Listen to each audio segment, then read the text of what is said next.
ভীষণ গুরুত্বপূর্ণ রায় দিয়ে দিল দেশের সর্বোচ্চ আদালত সুপ্রিম কোর্ট। কি রায় চলুন এক নজরে দেখে নেওয়া যাক। স্ত্রী নিজে উপার্জন করেন শুধুমাত্র এই কারণ দেখিয়ে সন্তানের ভরণ পোষণের দায়িত্ব থেকে বাবার দায় কমিয়ে দেওয়া যায় না। সন্তানের দেখভালের দায়িত্ব দুজন অভিভাবকের হলেও সেই দায় অঙ্ক কষে অর্ধেক অর্ধেক করে ভাগ করা যায় না। এমনই গুরুত্বপূর্ণ পর্যবেক্ষণ জানালো দেশের সর্বোচ্চ আদালত সুপ্রিম কোর্ট।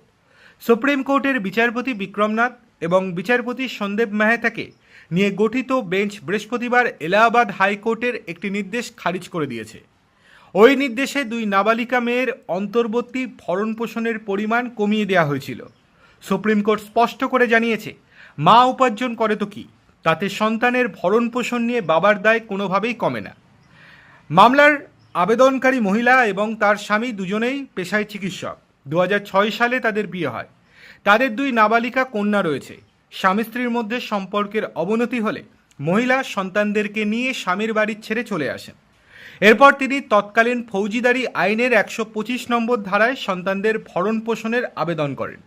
ওই আবেদনে মাসে 2.5 লক্ষ টাকা অর্থাৎ 2.5 লক্ষ টাকা ভরণ পোষণ দাবি করা হয়েছিল। মামলাটি প্রথমে যায় ফ্যামিলি কোর্টে। আদালত দুই নাবালিকা মেয়ের জন্য প্রতি মাসে 30,000 টাকা করে অর্থাৎ মোট 60,000 টাকা অন্তর্বর্তী ভরণ পোষণ দেওয়ার নির্দেশ দেয়। তবে ফ্যামিলি কোর্ট মনে করে যেহেতু স্ত্রী নিজে মাসে প্রায় 1.5 লক্ষ টাকা উপার্জন করেন, তাই তাকে ব্যক্তিগতভাবে কোনো অন্তর্বর্তী ভরণ পোষণ দেওয়ার দরকার নেই। এতেও খুশি হননি ডাক্তার স্বামী। তিনি আবার এলাহাবাদ হাইকোর্টে গিয়ে ফ্যামিলি কোর্টের নির্দেশের বিরুদ্ধে আবেদন করেন। এলাহাবাদ হাইকোর্ট ফ্যামিলি কোর্টের নির্ধারিত 60,000 টাকা কমিয়ে দেয়।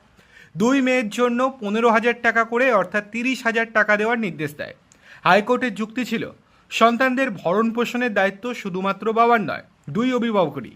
যেহেতু মা নিজেও কর্মরত এবং ভালো উপার্জন করেন, তাই সন্তানদের খরচের একটি অংশ তারও বহন করা উচিত। এই নির্দেশের বিরুদ্ধেই সুপ্রিম কোর্টের দ্বারস্থ হন মহিলা।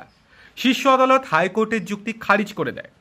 বেঞ্চের বক্তব্য ছিল, হাইকোর্ট এমন কোনো কারণ দেখাতে পারেনি যার ভিত্তিতে ফ্যামিলি কোর্টের সিদ্ধান্তে হস্তক্ষেপ করা প্রয়োজন ছিল। বরং হাইকোর্ট নিজেই মনে করেছিল দুই মেয়ের জন্য মাসে 60,000 টাকা যথেষ্ট।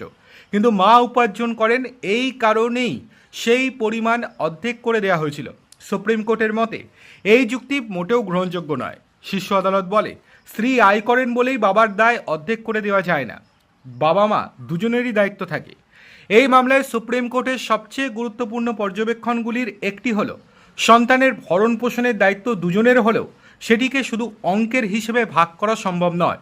শীর্ষ আদালত আরও জানায়, বাবা মা দুজনেই সন্তানের দায়িত্ব বহন করবেন ঠিকই, কিন্তু কে কত টাকা দেবেন তা শুধুমাত্র দুজনের আয়ের ভিত্তিতে যান্ত্রিকভাবে অর্ধেক অর্ধেক করে নির্ধারণ করা যায় না। সুপ্রিম কোর্ট আরও একটি গুরুত্বপূর্ণ বিষয় বিবেচনা করেছে, দুই মেয়েই তার মায়ের সঙ্গে থাকে। মা নিজে চাকরি করার পাশাপাশি তাদের দৈনন্দিন প্রয়োজন, পড়াশুনো, লালন পালনের দায়িত্বও পালন করেছেন। ফলে মায়ের আয় রয়েছে। এই একটি তথ্যের ভিত্তিতে বাবার আর্থিক দায় কমিয়ে দেওয়া যুক্তিসঙ্গত নয় বলে মনে করেছে আদালত।